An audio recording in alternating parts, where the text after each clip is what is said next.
Hi there, welcome to Fat Self Care, the place where we get to explore how to make living in these bodies just a little bit more soft, gentle, and fun.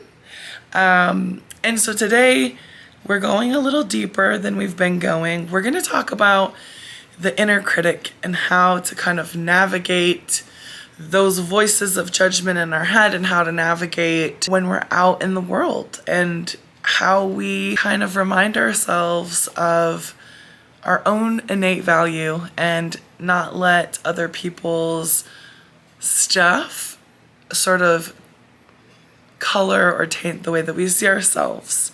So let's get into it. You don't know my body, don't tell me how it works now. I will not say sorry for how I make it work out. No, I let myself, all my cards round. Fat self-care, only movement in my world now. Okay, so when we're talking about the inner critic, I want to remind you of something. We are often, as fat people, made fun of in the media. We are the butt of the joke. We are sort of projected to have low self-esteem, to feel bad about ourselves. That's just kind of the baseline that we're sort of taught and indoctrinated into. And that's actually not the truth. I know a lot of fat people who are living their lives. They're fabulous. They're gorgeous. They have wonderful jobs. They love what they do.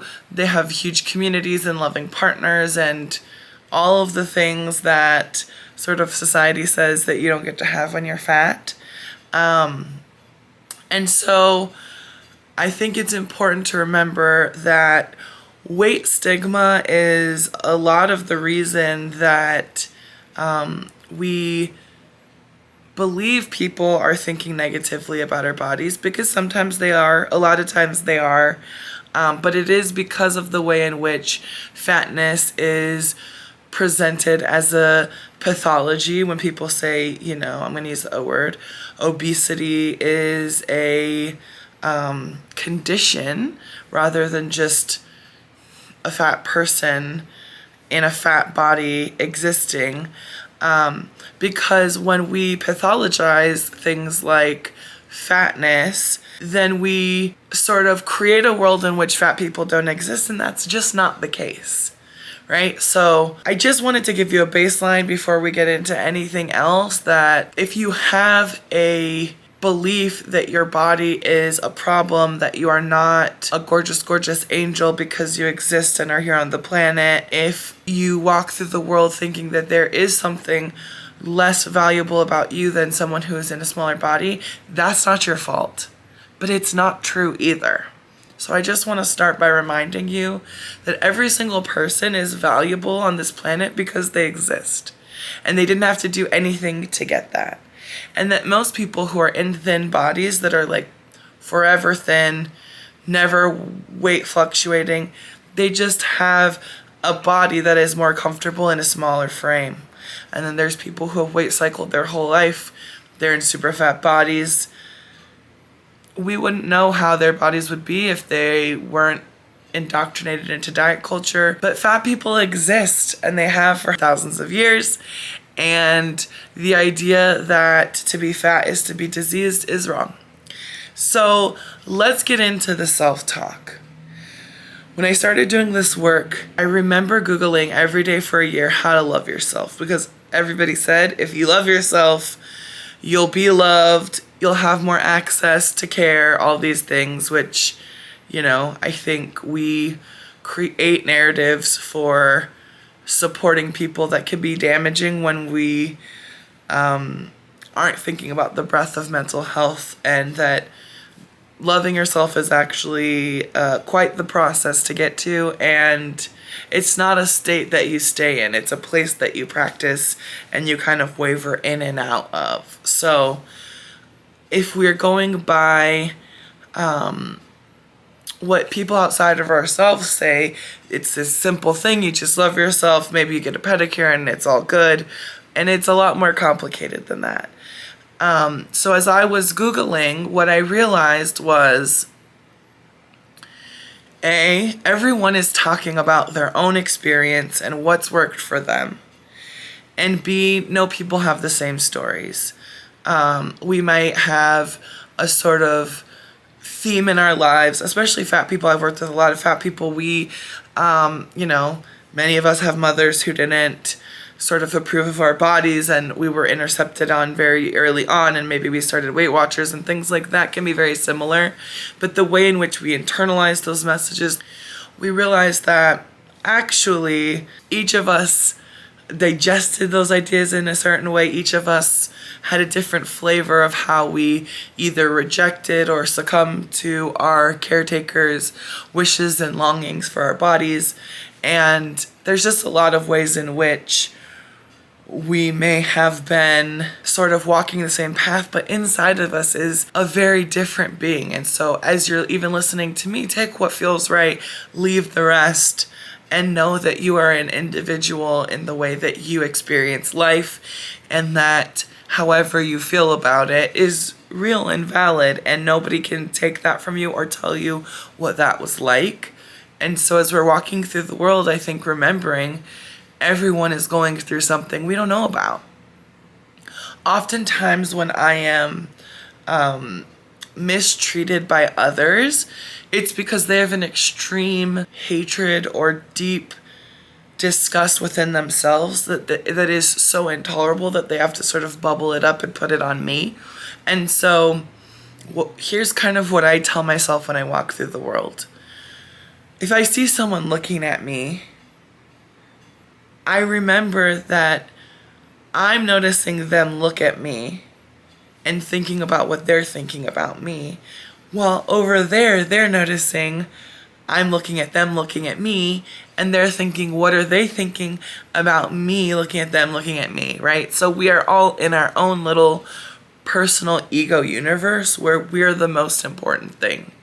And so if someone is coming at you and they're really angry and full of hate, it's probably because they've beaten and aggressed and starved and stifled their own bodies, and to see you living a life doing your thing as a fat person is painful for them, because it means that they actually have a choice to not be in so much pain, to not be so unkind and terrible to their bodies.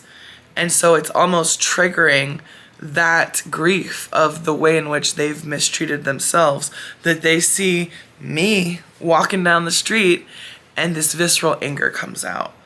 And so oftentimes I have the awareness to know that it is not about me. But if you have not heard this idea, or this is sort of a new concept to you, when we project and are angry about someone else and their experience doing something that has nothing to do with us, that actually isn't about the person we're talking about, it's about ourselves. There's something we are so uncomfortable with that we're seeing that the other is either doing, triggering, or reminding us of, that then that hate bubbles up and we spit it out at the other person. What that tells me is you have more work to do. If you walk into a room as a fat person and you assess how fat you stack up compared to other fat people, that is internalized fat phobia, and that is something I've experienced and a lot of people have experienced. So it's around, how do I meet my own fear, rejection, anger, and pain so that I am not spewing it onto others? We can assess when we get angry at someone what it's really about. But if you're experiencing someone being unkind to you, get out of there. They then lose access to you because you do not deserve that, and you go find safety. It is not your job to educate anyone about the way in which they're projecting harm, hatred, or meanness on you. Now, if you are experiencing shitty comments about your body, about things that really have nothing to do with the other person, you can ask them, please don't speak about my body. I have a boundary. I do not want to hear anything around my body coming out of your mouth. Please stop saying that. My body is not up for discussion. I no longer want to have this conversation with you. I'm going to go take some space. I'll chat you later. All of these things are completely viable ways in which to tell someone that you no longer want to have the discussion. And you don't have to explain yourself, because that would take a level of emotional labor that you don't need to extend to this person who is harming you. Now, if you come into a situation where one of your friends says something that hurts your feelings, that is fatphobic, that sort of rides the edge of, I need to confront my friend because this is not a caring way in which to be in communication with me, then you're going to do a little bit of emotional labor. So it's realizing who is worth the conversation and who needs to lose access to communicating with you.